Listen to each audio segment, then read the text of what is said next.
Astăzi, în ziua în care prefectul județului Dâmbovița a semnat la ordin politic decizia suspendării mele din funcție, vreau să vă asigur pe dumneavoastră și pe toți târgoviștenii că nu abandonez lupta.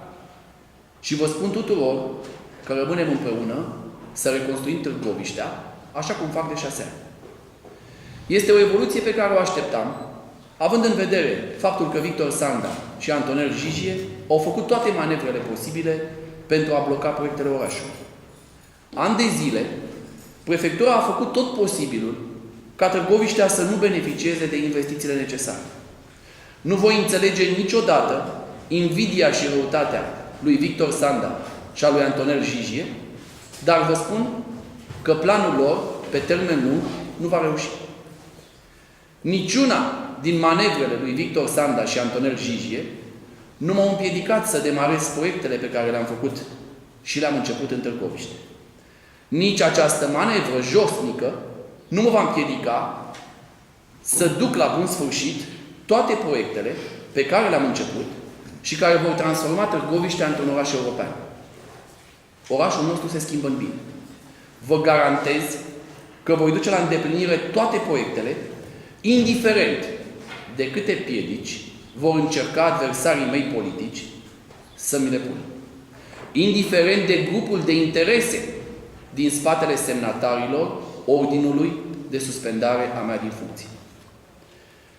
Absolut întâmplător, mâine se împlinesc exact 6 ani de când am preluat mandatul de primar al municipiului Târgoviște. Era o dată de 20 iunie 2008 pe care nu o să o uit niciodată. Au fost 6 ani în care am schimbat în bine Târgoviște.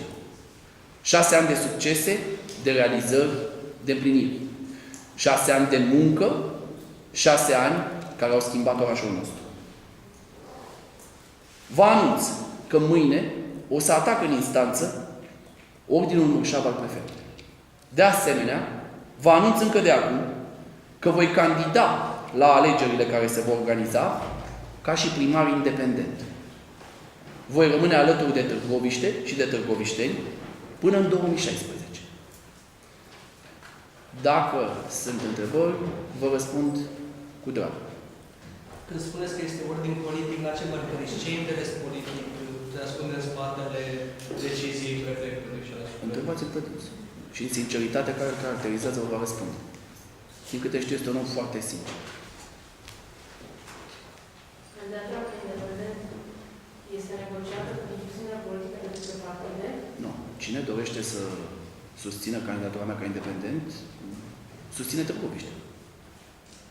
Dar eu consider că Târgoviște a demonstrat în ultimul an, atâta vreme cât am fost independent, faptul că, de fapt, s-a demonstrat că un primar independent la Târgoviște găsește resursele politice pentru a-și duce proiectele mai departe și pentru ca orașul să se miște în bine. Și lucrul ăsta m-a făcut să continui o carieră de primar independent. Pentru că Târgoviște are nevoie de un primar independent, ca să fim corecți. Și primarul tuturor târgoviștenilor. A spus că rămâneți primar până în 2016, nu veți mai candida în 2016? Nu știu, eu vorbeam că vreau să-mi închei acest mandat, pentru că pentru mine este un mandat, sunt niște proiecte pe care trebuie să le termin.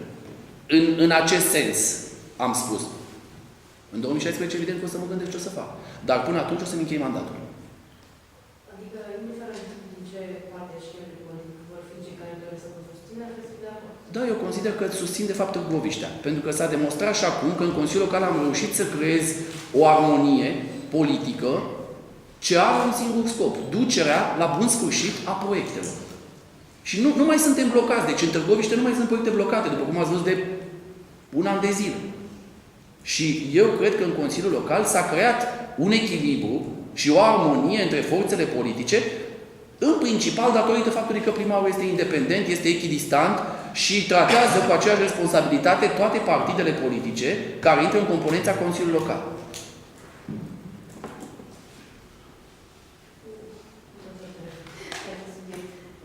Aceasta este o decizie definitivă, adică nu se va poate pune problemă de avantaj în partid politic până la aceste alegeri.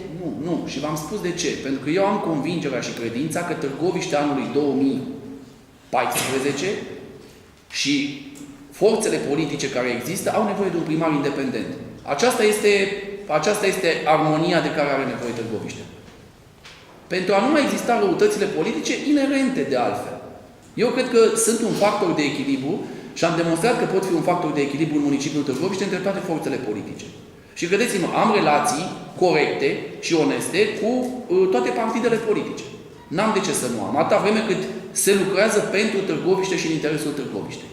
Credeți că emiterea opiniilor astăzi are o importanță de simbol, având în vedere că nu e mai absenți?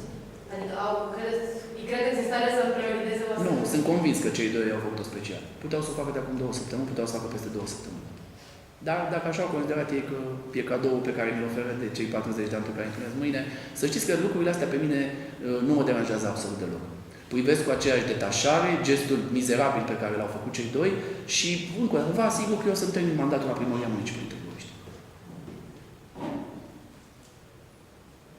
Bine, într-o conferință de presă, Adrian Tuțuianu, președintele PSD și președintele Consiliului Județean, anticipa pasul ăsta, spunând că dacă prefectul a acționat la fel și primarul de la Vulcana Pandele, de ce n-ar face și primarul Boriga?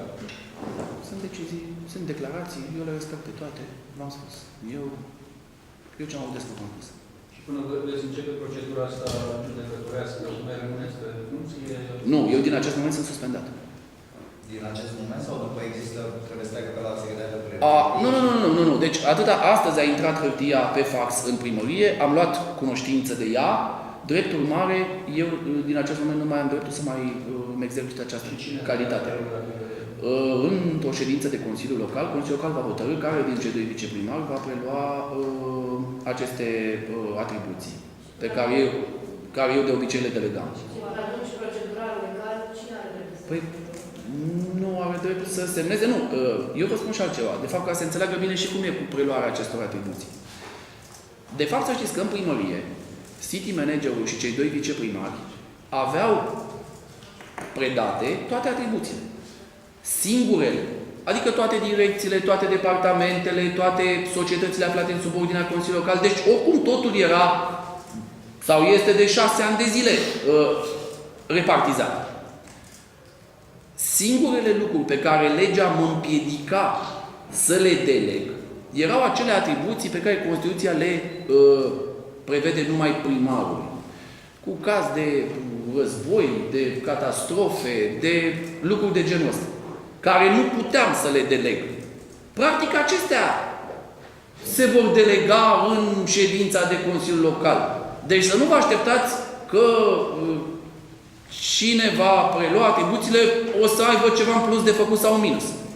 Deci viceprimarul respectiv nu va face nimic în plus. Numai dacă în perioada asta, până se organizează alegerile, care conform legii trebuie să fie de 90 de zile, da? Doar că în perioada asta e război, e catastrofă sau se întâmplă ceva, cineva trebuie să fie la comandă. Nu este vorba de o atribuție în plus față de ce aveau până acum, pe care cei doi viceprimari o să o aibă sau o să o primească. Nu. Și de asta, eu vă spun, am condus o echipă de 2 ani de zile, care să știți că a lucrat pentru Târgoviște. Și, ca să știți și dumneavoastră și să știe și târgoviștenii, de mâine, tot în biroul ăla o să mă găsiți. Ca să fim foarte clar. Evident, pe o altă poziție.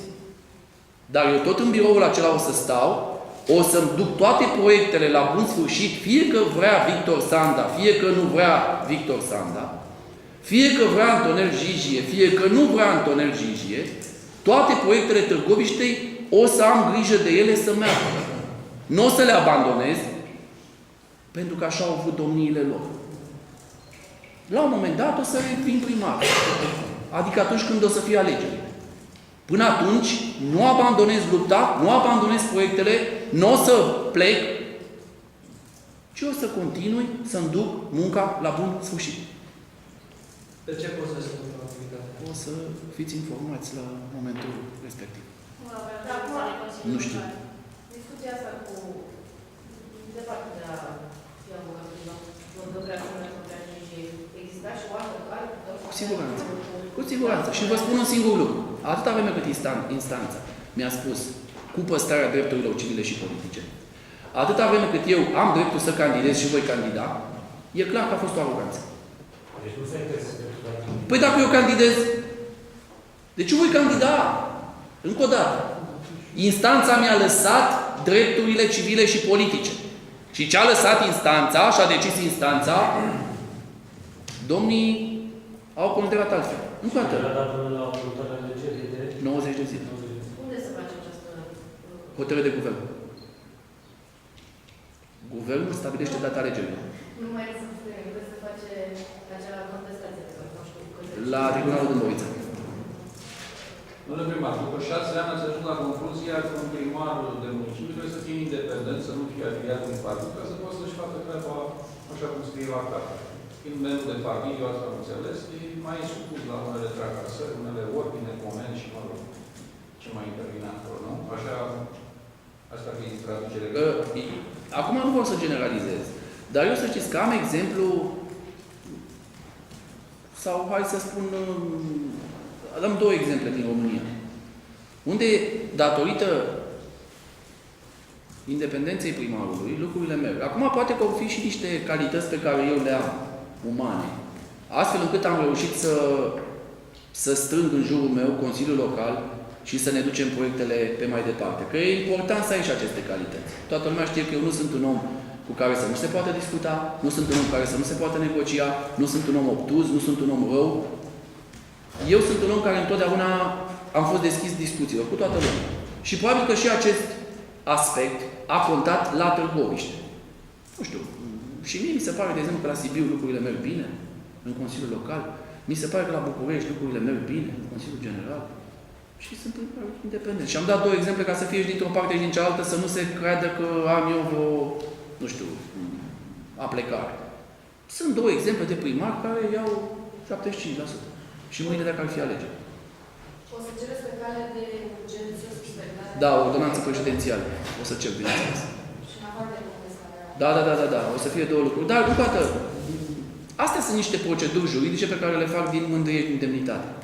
Totuși, sunt date 2 ori ca și pe funcția de primar, din partea unui partid politic. Da, așa este. Ați ajuns după 6 ani la concluzia că nu e independent. Da, ca să vă spun de ce. Mi-am dat seama că atâta vreme cât am fost membru de partid, în Consiliul Local era război. Și era război pentru faptul că se credea că se războiesc 2 partide. Acum când primarul este independent și se și comportă ca și independent și demonstrează că este independent, în Consiliul Local s-a înțeles că nu mai trebuie să te bați cu primarul, că nu asta e soluția. Din motivul ăsta mi-am dat seama, da, nu după 6, după 4 ani și jumătate, că un primar independent poate gestiona mult mai bine problemele comunității la Târgoviște. Mai ales când ai un astfel de echilibru de forțe în Consiliul Local. Că știți bine, în Consiliul Local chiar este echilibru. Și în momentul ăla primarul trebuie să fie cel care coagulează forțe. Și după cum ați văzut, în ultimul an, hotărârile de Consiliul Local trec cu 18-3. Nu mai trece nimic cu 11. Ceea ce înseamnă că facem o echipă și punem binele orașului pe primul plan. Și eu cred că ăsta este și meritul unui primar independent. Bine, echilibrul în Consiliul Local se clatină acum, că apar niște schimbări politice în perioada asta. Eu sper, pentru că vă spun, n-am murit și nici n-am plecat de aici. Și o să vedeți că și în continuare o să existe aceeași majoritate stabilă în Consiliul Local.